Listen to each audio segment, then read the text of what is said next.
हेराफेरी का या फिर पुलिस वालों से मिले किसी जख्म का। हर बदले को चुकाने के लिए चंबल के बीहड़ ही आखिरी ठिकाना बनते हैं।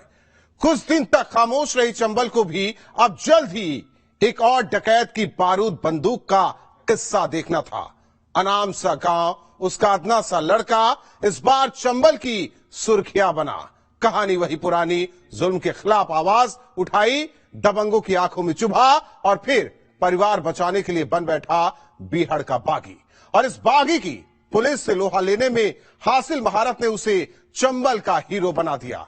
देखिए कैसे शुरू हुआ चंबल के छोटे से गांव से निकलकर बीहड़ के 10 सम्राट बनने का ये सफर।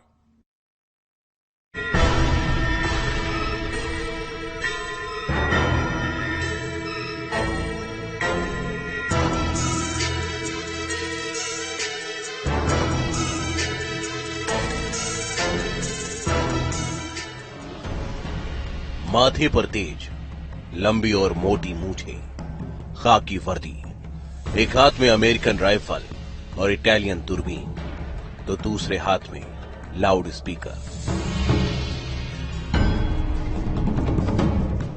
नाम मलखान सिंह, पता बीहड़ चंबल, जुर्म हत्या, अपहरण, डकैती, इनाम 2 लाख। चंबल के बागियों की कहानी देखें तो हर बार प्लॉट वही रहता है, किरदार बदलते हैं, जगह बदलती है और बीहड़ के आसपास का एक गांव होता है। गांव में आमतौर पर रहने वाले एक छोटे से परिवार की रंजिश शुरू होती है। रंजिश में बदले होते हैं और उन बदले के लिए एक आदमी अपनी आम जिंदगी छोड़कर हाथ में बंदूक उठाता है और बीहड़ों में कूद जाता है। इस कहानी की शुरुआत भी कुछ ऐसे ही होती है। गांव में एक रंजिश और रंजिश के बाद मलखान सिंह का बागी जिंदगी में प्रवेश।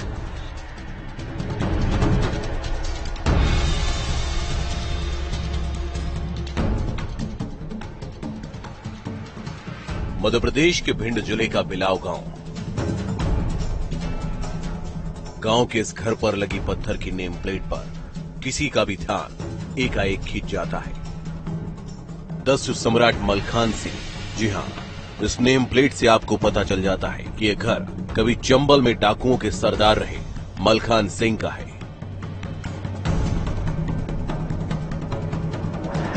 लेकिन मलखान सिंह का पुश्तैनी घर नहीं है, वो थोड़ा आगे की ओर है। थोड़ा अंदर जाने के बाद आप मलखान के पुश्तैनी घर में पहुंचते हैं। टूटा हुआ कमरा है और उसका ये दरवाजा है। दर के एक ओर घर तो दूसरी तरफ चंबल, और दोनों एक दूसरे से इस तरह मिले हुए हैं कि दोनों को अलग करना नामुमकिन।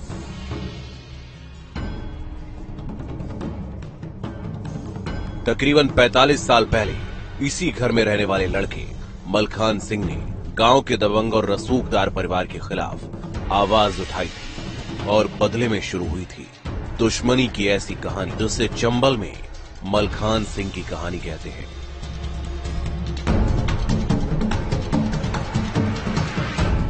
बिलाव में एक पुरोहित परिवार का एक छत्र राज कायम था और इसकी सबसे बड़ी वजह थी गांव की 75% जमीन पर इस परिवार का कब्जा। यह जमीन दबंगई के सहारे गरीबों और मजलूमों से छीनी गई थी। तत्कालीन सरकार में मंत्री से रिश्ते के बलबूते पुरोहित परिवार ने पूरे गांव में सिक्का जमा रखा था। दबंगई ने पुरोहित परिवार को कई सालों तक गांव के सरपंच की कुर्सी पर जमाए रखा। जो भी शख्स सरपंच की नाफरमानी करता उस पर जुल्म और ज्यादती की हदें पार कर दी जाती। पुरोहित परिवार के जुल्मों के खिलाफ आवाज उठाने की गांव भर में हिम्मत नहीं थी। तुमने घर वालों को बर्बाद किया, भाई बहनों को, पत्नियों को, माँ को बंद किया, माँ बाप को बंद किया। ये बागी तो नहीं थे, इनने तो जुर्म नहीं किया। अगर मुझे मारते, ये तुम्हारी बहादुरी का प्रतीक है। एक दिन मलखान सिंह ने पुरोहित परिवार की मनमानी के खिलाफ आवाज बुलंद की और गांव के लोगों को जागरूक करने लगा। इसकी भनक पुरोहित परिवार के मुखिया कैलाश पंडित को लग गई और मलखान सिंह कैलाश पंडित का जाति दुश्मन बन गया।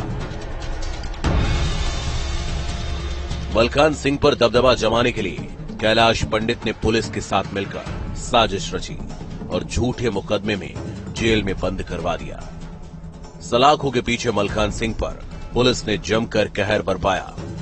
कुछ दिन बीत जाने के बाद मलखान सिंह जमानत पर जेल से रिहा होकर गांव वापस आया तो उसने सरपंच का चुनाव लड़ने का बिगुल फूंक दिया। गांव में आते ही सबसे पहले मलखान सिंह ने सरपंच के चुनाव का पर्चा दाखिल किया और खुलकर कैलाश पंडित के खिलाफ बोलने लगा। एक दिन भरी पंचायत में मलखान सिंह ने सिंध नदी के किनारे मंदिर की 100 बीघा जमीन का मुद्दा उठाया, जिस पर कैलाश पंडित ने सालों से कब्जा कर रखा था। अगर गांव की बात करें तो गांव से लगभग 2 किलोमीटर दूर है ये बैसूली नदी, जो मलखान सिंह के गांव बिलाव से शुरू होती है। और यहाँ 2 किलोमीटर दूर इस नदी को पार करने के बाद वो मंदिर है, जिस मंदिर पर इस पूरी रंजिश की शुरुआत होती है। वहां तक पहुंचने का रास्ता आसान नहीं है। ये बिलाव नदी है जो वहां से बहती है और उसी बिलाव नदी के पार कर और बीच उससे आगे की बीच की जमीन है, उससे अगली नदी है सिंध नदी। ये चंबल के बीच में गांव है। इस गांव के पास से ही ये शुरू होती है और इसी जमीन पर यहाँ लगभग 100 बीघे जमीन जो मंदिर के नाम थी, उसको गांव के कुछ ताकतवर लोग बो रहे थे, जोत रहे थे उस जमीन को। और उसका विरोध शुरू किया था मलखान सिंह ने कि ये गांव के मंदिर की जमीन है, मंदिर को मिलनी चाहिए। बस रंजिश की शुरुआत यहीं से शुरू हुई।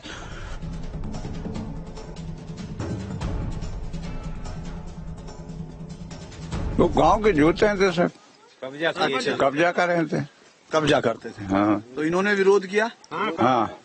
विरोध के बाद क्या हुआ? क्या मुकदमे हुए या क्या झगड़ा शुरू हुआ? कैसे? आदमी बहुत खराब था, बहुत जरूरत क्या ये देखें, बहुत जरूरत से ज्यादा आदमी बहुत ही खराब था वो। अच्छा। हाँ सरपंच बनी टकन दे तो यहाँ का हुए। मंदिर की जमीन को कैलाश के कब्जे से छुड़ाने के लिए मलखान ने मुहिम छेड़ दी तो कैलाश पंडित ने मलखान सिंह को सबक सिखाने की ठान ली और यहीं से मलखान की जिंदगी दांव पर लग गई। कैलाश पंडित ने मलखान पर आरोप लगाया कि मलखान सिंह का कुख्यात डाकू गिरदारिया के साथ मेलजोल है और मलखान सिंह डकैत गिरदारिया का ठिकाना जानता है। कई वारदातों में डकैतों का साथ भी देता है। इन आरोपों के बाद पुलिस ने बिना देरी किए मलखान के घर पर छापा मारा। गांव वालों के सामने से पीटते हुए पुलिस मलखान सिंह को अपने साथ ले गई। मलखान को पुलिस ने इतना टॉर्चर किया कि मलखान अपने पैरों पर चल भी नहीं पा रहा था। घायल मलखान सिंह को पुलिस से मिली चोट तब बड़ी लगी जब पुलिस ने मलखान को ले जाकर कैलाश पंडित के पैरों में जा पटक दिया। पुलिस का इरादा मलखान को हमेशा के लिए खत्म करने का था, लेकिन गांव वालों के सामने एनकाउंटर में फंसने के डर से पुलिस मलखान को सीधे थाने ले आई। बात तो मामूली सी थी। गांव के मंदिर की जमीन कौन जोत रहा है? गांव के मंदिर की जमीन थी, उसको छुड़ाने की बात शुरू हुई। लेकिन बढ़ते बढ़ते व्यक्तिगत टकराव शुरू हो गया। टकराव इतना बढ़ा कि मलखान सिंह की जान पर बनाई। पहले कुछ केस रजिस्टर होने शुरू हुए, उसके बाद गांव में तनाव बढ़ा, फिर केस रजिस्टर होने के साथ साथ उसकी जान लेने की कोशिश शुरू हो गई। यहां तक कि पुलिस को भी ये कहा गया, ये आरोप है कि खुद मलखान सिंह ने कहा कि पुलिस ने उसको मारने की कोशिश की। यहाँ एक फर्जी एनकाउंटर करने की कोशिश की। कुछ दूर पहले एक कमीज पहनाकर उनको कोशिश किया गया कि मारकर एक बागी दिखलाया जाए।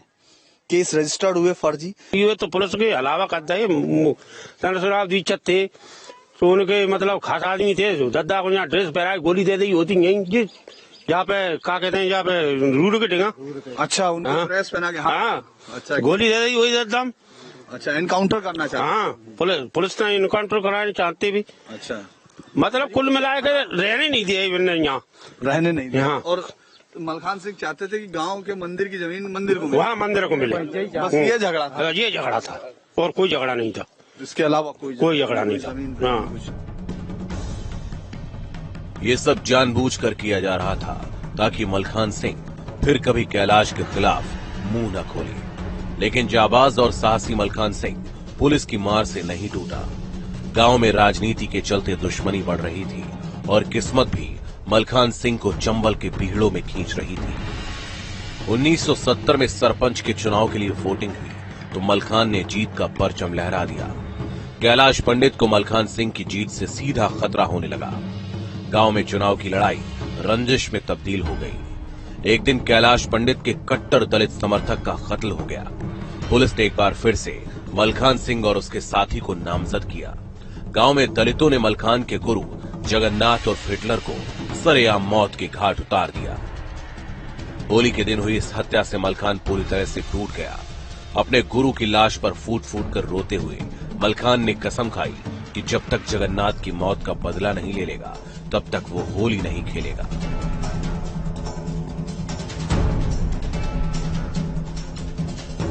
साल 1976 का मार्च का महीना। बड़े इत्मीनान से एक रात मलखान सिंह अपने घर में सो रहा था, तभी अचानक घर पर ताबड़तोड़ गोलियां चलने लगी। गुप्त अंधेरी रात का वक्त था। मलखान सिंह ने अंधेरे का फायदा उठाते हुए घर के पीछे वाले रास्ते से चंबल के बीहड़ों में छलांग लगा दी।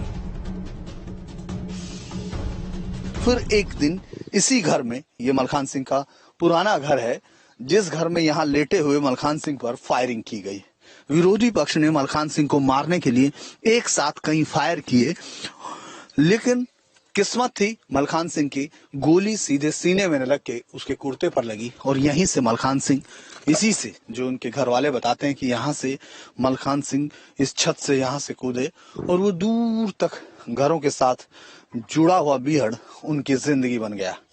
यहाँ से मलखान सिंह की जिंदगी एक गांव के सीधे साधे मलखान सिंह से बागी मलखान सिंह में बदल गई। ये घर आज भी टूटा हुआ है, जिसको पुलिस ने बागी जीवन में जाने के बाद मलखान सिंह के इस गांव में आकर तलाशी के दौरान तोड़ दिया था। जब आप तो छोटे रहे होंगे उस वक्त, लेकिन जब वो फरारी जीवन में थे तो पता चलता था कि मलखान सिंह इतना बड़ा। यही बंदूक दबाई थी, यही यहाँ पचफेरा गोली दी थी मैंने मलखान में। अच्छा, और का कुर्ता में लगी थी, नेक बच गई थी। अच्छा, मारने की कोशिश पूरी फुल आती मारने की कोशिश तो दद्दा की। अच्छा, पूरी फुल अगले तो माता ने भगवान ने बचाया, हनुमान जी ने।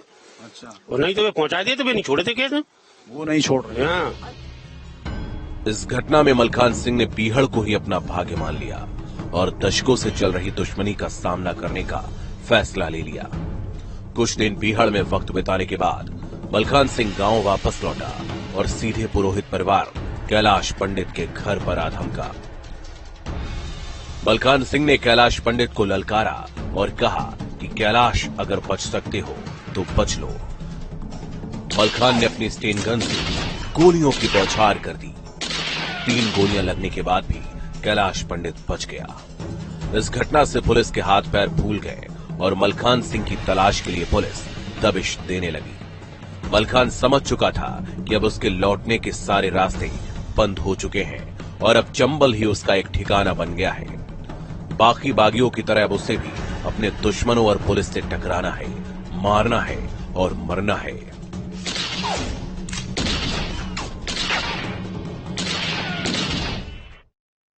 चंबल के पानी की तासीर कुछ ऐसी है जो जिस्म में मुखालफत का बारूद भर देती है।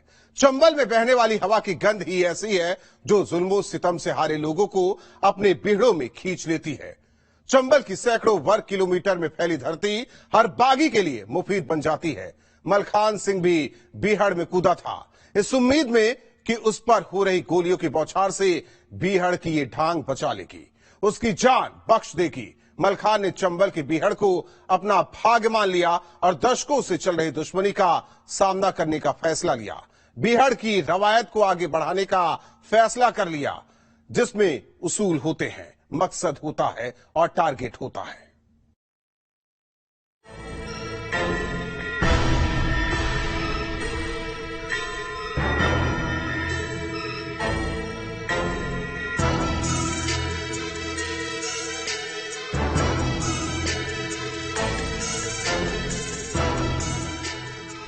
वक्त गुजरता रहा और बीहड़ से बाहर निकलने के सारे रास्ते बंद होते गए।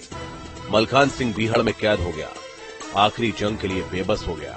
खुद पर हुई फायरिंग के बाद घर से भागे मलखान ने चंबल के बीहड़ को ही अपना भाग्य मान लिया। मलखान सिंह के लिए बीहड़ किसी चुनौती से कम नहीं था।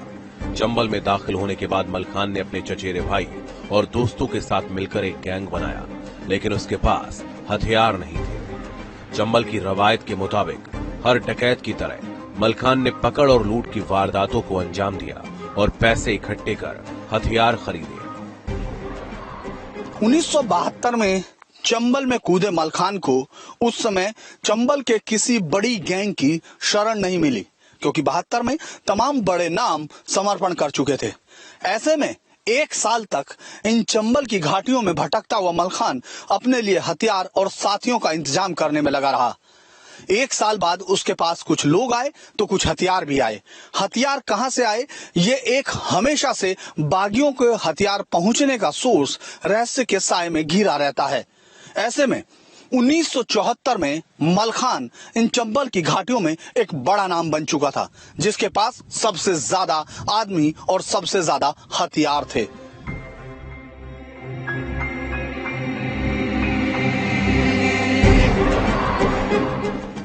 पुलिस ने मलखान के गैंग को E49 यानी दुश्मन नंबर 49 मान लिया और मलखान सिंह पर 1000 रुपए का इनाम घोषित कर दिया। धार्मिक मान्यताओं के मुताबिक मलखान सिंह पकड़ के पैसे को दान में देने लगा। चंबल में डाकों का सबसे बड़ा विश्वास उनकी अपनी बंदूक है, और उसके बाद अगर दूसरा कोई सबसे बड़ा उनका आधार तो धर्म के नाम पर भगवान पर। अलग अलग जगह चंबल में बड़े बड़े मंदिर हैं जहां बागी हो या डाकू अपनी मनोती के लिए मन्नतें मांगने आया करते थे। यहां तक कि मनोती पूरी होने के बाद डाकू उन मंदिरों पर घंटा चढ़ाकर भगवान को अपना शुक्रिया भी अदा करते थे। कई बार तो डाकू खुलेआम ये कहते थे कि वो फला मंदिर पर फला दिन घंटा चढ़ाने जाएंगे।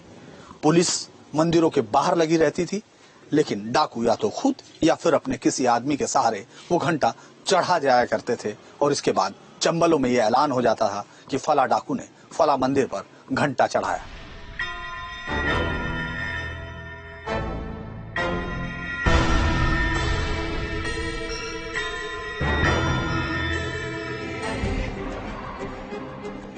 उधर गांव से फरार होने के बाद मलखान के दुश्मनों ने हार नहीं मानी और एक दिन मलखान के रिश्तेदार प्रभु की हत्या कर दी। पुलिस और उसके दुश्मन जानते थे कि प्रभु की 13वीं के दिन मलखान गांव आएगा। पुलिस ने मलखान को पकड़ने के लिए जाल बिछाया, लेकिन अपने तेज दिमाग और चालाकी से मलखान सिंह पुलिस के बिछाए जाल से बच निकला।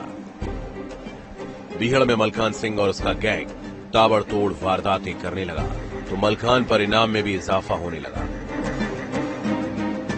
5 महीने में इनाम 1000 से बढ़कर 5000 रुपए हो गए।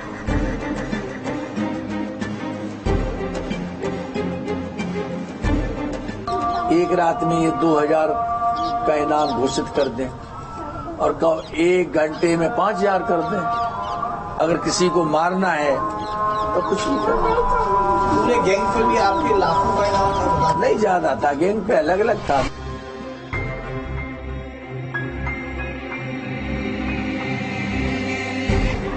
मलखान पर शिकंजा कसने के लिए पुलिस हर दांव आजमाने लगी और मलखान सिंह अपने दुश्मनों को निपटाने में जोर शोर से लगा रहता।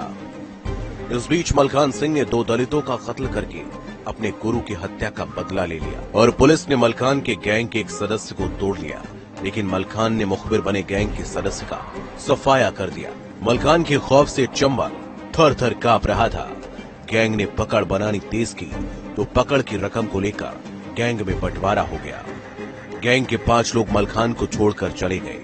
एक डकैत बाबू गुर्जर मलखान की पसंदीदा राइफल विंचेस्टर लेकर फरार हो गया। मलखान गैंग डकैती से ज्यादा पकड़ करने में विश्वास रखता था। लखनपुरा, बारपुरा जैसे गांव से पकड़ से मोटी रकम वसूल की गई। इसी बीच मलखान ने अपने गैंग मेंबर को मुखबिरी के शक में ठिकाने लगा लिया।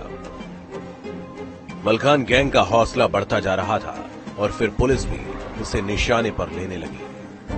मलखान सिंह ने पीएसी के कांस्टेबल की सरेआम हत्या कर दी और मलखान का टूटा हुआ गैंग एक बार फिर से चंबल में इकट्ठा हुआ। वक्त भी तेजी से बीत रहा था। बीहड़ में दाखिल हुए 6 साल के बाद मलखान सिंह ने पकड़ से रकम हासिल कर होली का जश्न मनाया। कहीं डकैती का केस दिनों प्रांत में मेरे ऊपर निकले तो मुझे छूटा नहीं। मैं चैलेंज से हमने हमारी गैंग ने कभी डकैती नहीं डाली और उन्होंने कहा कि 25-25 लाख की पकड़े। देख लें, हमारे समय पे 1 लाख की पकड़ नहीं होती थी कभी उस समय, 82 से पहले 76 1 लाख रुपए को कोई लिया नहीं। आपने कैसे आइडिया लगा लिया? आपने अपना नहीं बताया कि हमने 25-25 लाख रुपया लेके लोगों को 3 से 2 किस्त लगाया। आपने अपनी बात नहीं तुमने कही, दूसरे की बात को खोज कर रहे हैं। सिर्फ गरीब लोगों पे वो जीता कसी करते हैं, जिनके पास न तो कोई राजनीति है न कोई मतलब है।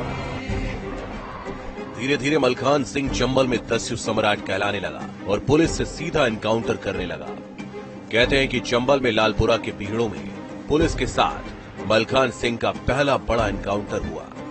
घंटों तक पुलिस के साथ सीधी गोलीबारी करके भी गैंग बिना किसी नुकसान के बच निकला।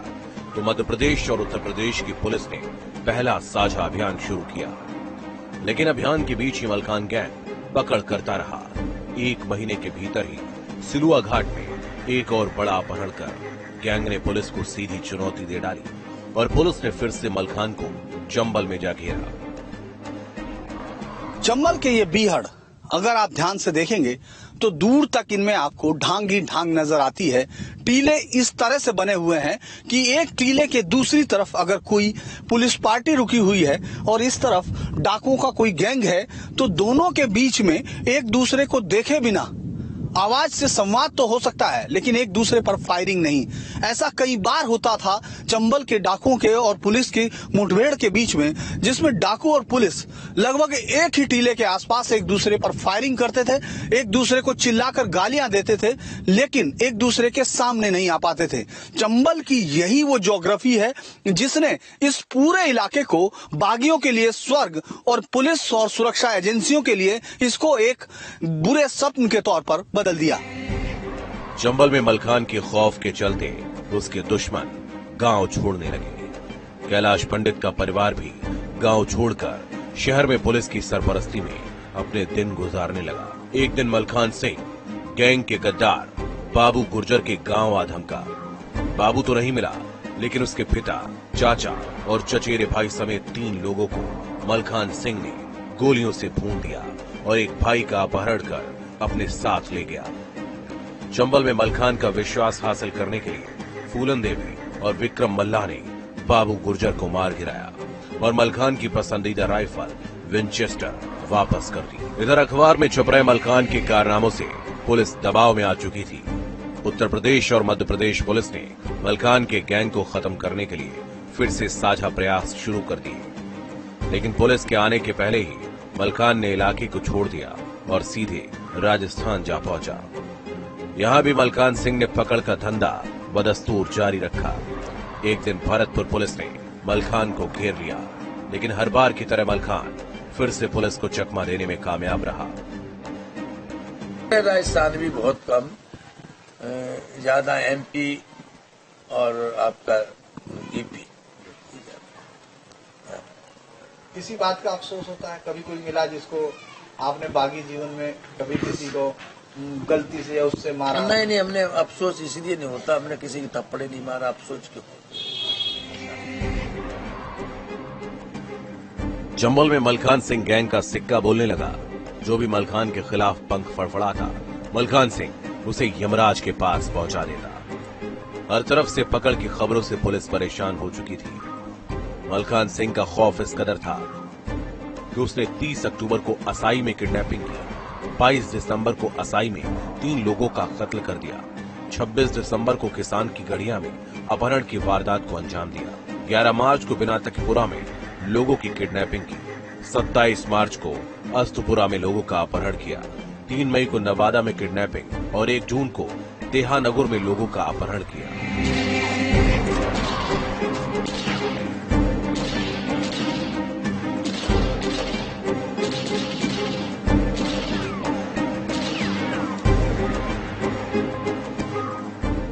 ताबड़तोड़ वारदातों से मलखान सिंह पुलिस के लिए किसी चुनौती से कम नहीं था। मलखान को पकड़ने के लिए पुलिस ने इनामी राशि को बढ़ाकर 40,000 रुपए कर दिया। मुखबिर की सूचना पर पुलिस ने मलखान गैंग को चक्रानगर में घेर तो लिया, लेकिन मलखान सिंह पुलिस के बिछाए जाल को भांपने में कामयाब रहा। मलखान पुलिस के हर मूवमेंट और प्लानिंग का जवाब माकूल तरीके से देने लगा।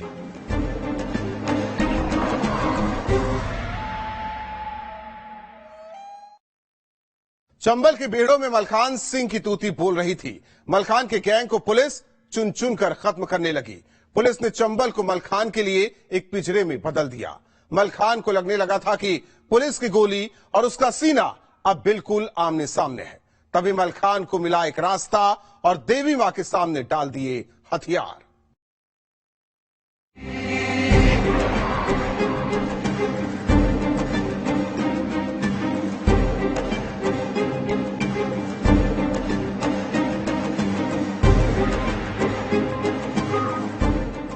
मलखान सिंह के सीने में अभी भी दुश्मन से बदला लेने की आग सुलग रही थी। हर हालत में अपना बदला पूरा करना चाहता था। कैलाश पंडित को मलखान सिंह भूला नहीं था। कैलाश की तलाश में मलखान चंबल की खाक छान रहा था, जिसे पुलिस ने जालौन में एक अभेद सुरक्षा कवच में छिपा कर रखा था। मलखान कैलाश से बदला लेने के लिए छटपटा रहा था। कहते हैं कि एक बार कैलाश पंडित की बेटी गांव आ रही थी, तभी मलखान गिरोह के सदस्यों ने उसे पकड़ लिया। उसूलों के पक्के मलखान सिंह ने पूरे गिरोह को फटकार लगाई और पैर छूने के साथ भेंट देकर बाइज्जत विदा किया। इस वाकये के बाद मलखान को चंबल के बाशिंदे हीरो मानने लगे और उसे दद्दा कहकर पुकारने लगे। मैंने अन्याय नहीं करा कभी किसी के साथ में। अच्छा, अन्याय नहीं, कभी नहीं, कभी शिकायत नहीं आई गाँव? वो गांव को बच्चे तलक गांव को हम कह रहे बहन बिटिया बच्चा बन के बच्चा सरपंच के बच्चे वो बहू मिल गई थी तो मैंने जो कही कि बेटा तेरा बाप तो अहंकार है, तुम तो अहंकार नहीं है। अच्छा, हाँ, कहते बाप तो अहंकार है, बाप क्या मिल जाओ आमने सामने हमारी तार पार हो जाएगी, लेकिन तुम तो कोई अहंकार नहीं, तुम करे जाओ अपनी जाओ। अच्छा, जाने दे। हाँ, जाने दे, छोड़ रहे थे और नहीं के चले आए वे। मलखान सिंह कायदे प्लस कानून का पक्का था। मलखान ने गैंग के लिए कई नियम बनाए थे। मलखान और उसकी गैंग का कोई भी सदस्य किसी लड़की पर गंदी नजर नहीं डालेगा। उसकी गैंग के लोग बहन बेटियों को देखते थे तो गर्दन झुकाते और उनके पैर छूकर आगे निकल जाते थे। अगर आपसे जानूं कि अगर चंबल के सबसे बड़े डकैतों में से आप मतलब बागियों में से किसको चुनते हैं? बागियों में से कौन बागी? सभी अच्छे रहे। शुरू नंबर तो हमारे दाऊ जो रहे मानसिंह दाऊ। अच्छा, उनकी परंपरा पे हम लोग ढंग से चले। बहन बेटी को में बड़ी इज्जत देते थे। उसमें रूपा पंडित और फिर इसके बाद लाखन सिंह है नहीं, माधव सिंह, मौर सिंह और मलखान सिंह, ऐसे मतलब आपके बाद लगता है कि ये फिर परंपरा बंद हो गई बागियों? फिर तो ये छोटे मोटे कोई डाकू नहीं है, कोई बागी तो तमाशा वाली बात है। गैंग के लोगों को भी इस बात की सख्त हिदायत थी कि किसी भी औरत या बहू बेटी से बदतमीजी न हो, और यदि कोई गैंग मेंबर इस तरह की किसी हरकत में शामिल होता था तो उसकी सजा सिर्फ मौत थी। मलखान ने ऐलान कर दिया था कि चंबल में अगर कोई बहन बेटी को छेड़ता भी है तो खुद को मलखान की गोली से मरा मान ले।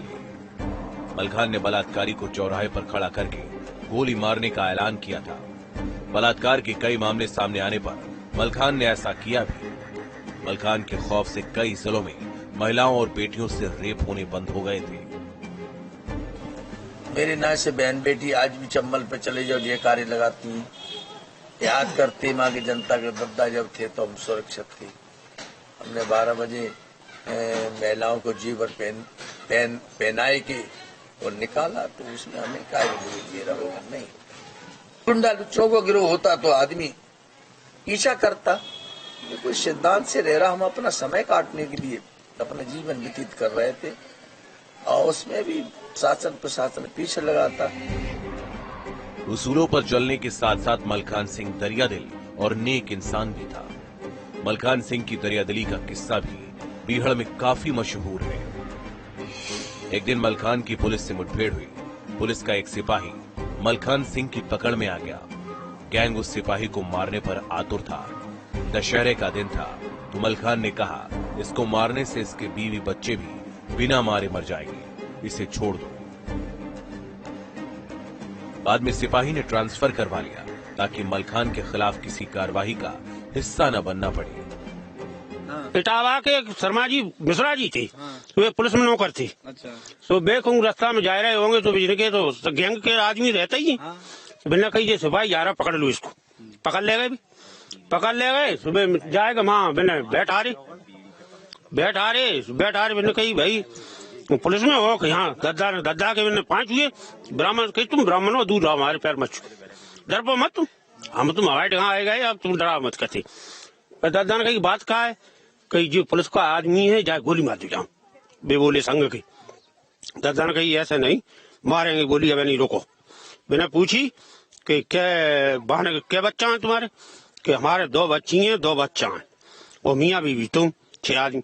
तो बिना दद्दा ने जो कही एक आदमी की मदद 6 आदमी की हत्या नहीं कर सकता इसको ले जा मिश्रा इसको छोड़ के आओ। 2 आदमी भेजे मैंने अपने खास और मिश्रा वहां छोड़ के आए। वो मिश्रा मिला हमें तो मिश्रा ने भाई जेठ वाले हमने कही हम बिलाव के हैं ऐसे बिलाव के कैसे हमने हम भी लिखे मतलब परिवार के ही हैं संग यार तुम तो बड़े नेक आदमी पाना भाई जेठ वाले अच्छा चाय पिलाई गुलवान जेठ वाले। साल 1980 तक मलखान पर 94 से ज्यादा मामले दर्ज हो चुके थे जिसमें 17 हत्याएं 18 डकैती 28 अपहरण और 19 हत्या के प्रयास के मामले दर्ज थे। मलखान पर यह आरोप भी लगे कि उसने मुठभेड़ के दौरान दर्जनों पुलिस वालों की हत्याएं भी की। बदनामी के डर से पुलिस ने यह बात सामने नहीं आने दी। 1982 में मलखान की गैंग के पास इतने हथियार थे जितने 4-5 जिलों की पुलिस के पास कुल मिलाकर भी नहीं थे। मलखान को पकड़ने में 3 राज्यों की पुलिस के पसीने छूट गए। मलखान का आतंक लगातार बढ़ता जा रहा था। वो लगातार हत्याएं करने लगा। दर्जनों जिलों के व्यापारी रसूखदार लोग उससे खौफ खाने लगे। लोग दिन के वक्त भी घर से निकलने में कतराते थे। मध्य प्रदेश और उत्तर प्रदेश सरकार के साथ केंद्र सरकार पर लगातार दबाव बढ़ने लगा था। इसी दौरान एसटीएफ टीमों का गठन किया गया और मलखान को जिंदा या मुर्दा पकड़ने के लिए जंगल में उतार दिया गया। टीमें महीनों तक बीहड़ में भटकती रही, मुठभेड़ें होती रही, लेकिन हर बार एसटीएफ को मुंह की खानी पड़ी। मलखान सिंह कभी एसटीएफ के हत्थे नहीं चढ़ा।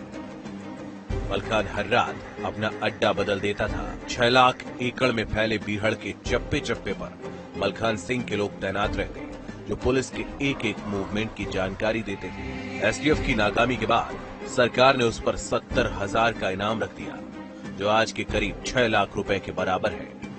आखिर वो वक्त भी आया जब मलखान को खबर मिली जिसे सुनने के लिए कान सालों से तरस रहे थे।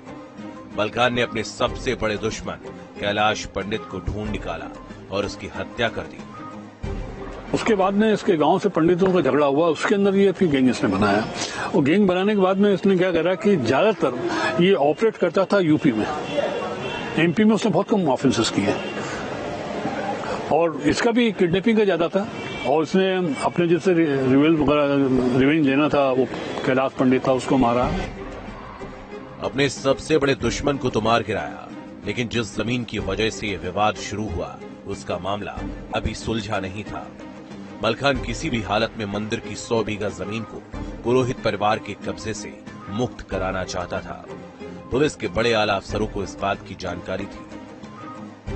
चंबल के ये फैले हुए बीहड़ ऐसे सैकड़ों कहानियों के गवाह हैं कि आपस की रंजिश, एक दूसरे के साथ जमीन को लेकर झगड़े और इसके चलते बागी बंदूकें उठाकर चंबल में कूद पड़े। लेकिन ये 100 बीघे तक फैली हुई ये जमीन एक अलग उदाहरण है जो मलखान सिंह के बागी बनने का सबसे बड़ा कारण थी।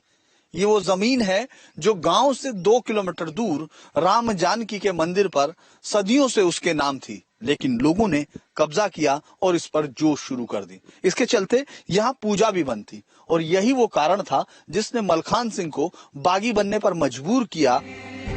मलखान पर रिपोर्ट तैयार कर रहे 3 पत्रकारों ने मलखान के दिल की बात सरकार तक पहुंचा दी। तब मध्य प्रदेश के तत्कालीन मुख्यमंत्री अर्जुन सिंह थे। पत्रकार कल्याण बनर्जी और 2 अन्य पत्रकारों के जरिए सरकार और मलखान के बीच बातों का सिलसिला शुरू हुआ। इधर अर्जुन सिंह ने पूर्व पीएम इंदिरा गांधी से बातचीत की। इंदिरा गांधी की हरी झंडी मिलते ही 100 बीघा जमीन वापस मंदिर के नाम कर दी गई। मंदिर की जमीन वापस मिलते ही मलखान सिंह सरेंडर करने को तैयार हो गया। जब समर्पण की बात आई तो मलखान सिंह की सबसे पहली शर्त इस मंदिर की ये 100 बीघा जमीन मंदिर के नाम करने की थी और इसके कागज बनने के बाद ही वो समर्पण शुरू हुआ था। हम आज इस मंदिर में हैं जहां शायद आप पहली बार इस मंदिर को देख रहे होंगे, जिसने मलखान सिंह को बागी मलखान सिंह या दस्यु सम्राट मलखान सिंह बनाया। इस मंदिर के बहुत अरसे से। बाबा, आपका क्या नाम है? त्यागीराम शरणदास जी महाराज। अच्छा महाराज, ये इसका झगड़ा क्या था? आप यहाँ 81 से हैं, 80 से बहुत पहले से हैं, क्या झगड़ा था ये? यही संवेदन है कि ये आपसी झगड़ा नहीं है, ये तो मंदिर के ही ठाकुर जी की लेकर के झगड़ा हो। ये अब ये जमीन किसके नाम है? ये क्या आत्म जी के नाम है? ये आत्मसमर्पण में की गई थी, आत्मसमर्पण के समय। हाँ, ये पहली शर्त थी मलकान की। 18 शर्त थी मलकान की, सबसे पहले यही शर्त थी।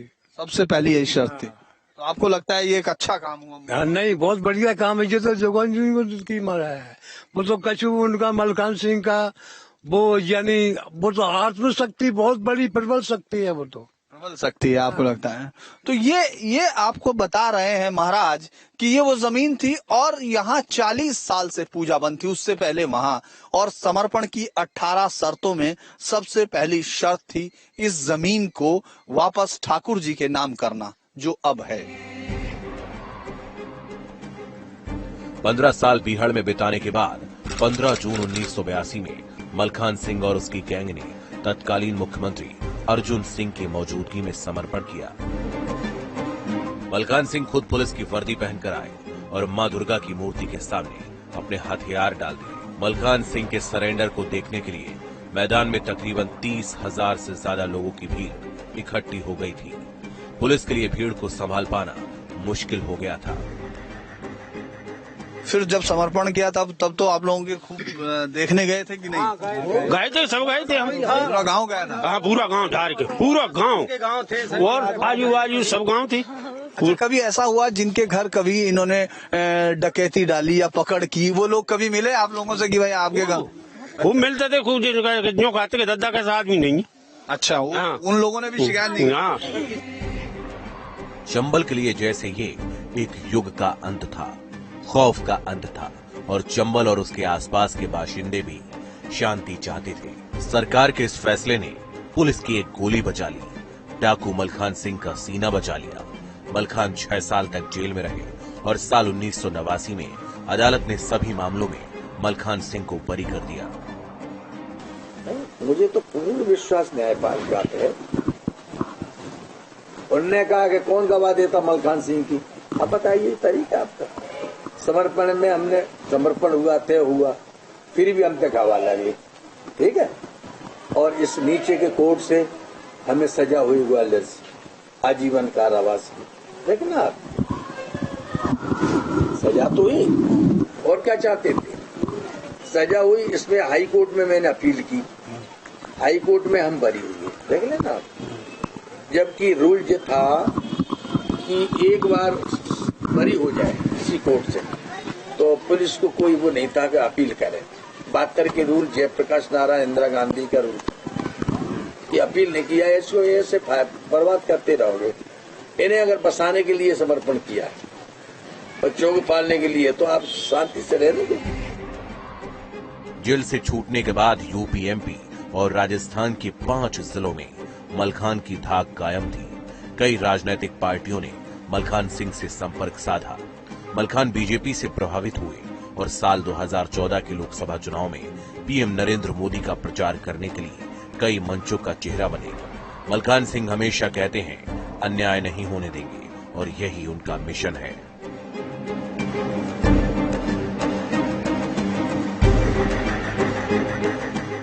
डकैत की अगली सीरीज में हम आपको दिखाएंगे एक ऐसे डकैत की कहानी जिसकी उंगलियां SLR या राइफल पर जितनी तेजी से चलती थी, उससे भी तेज चलता था खुरापाती दिमाग।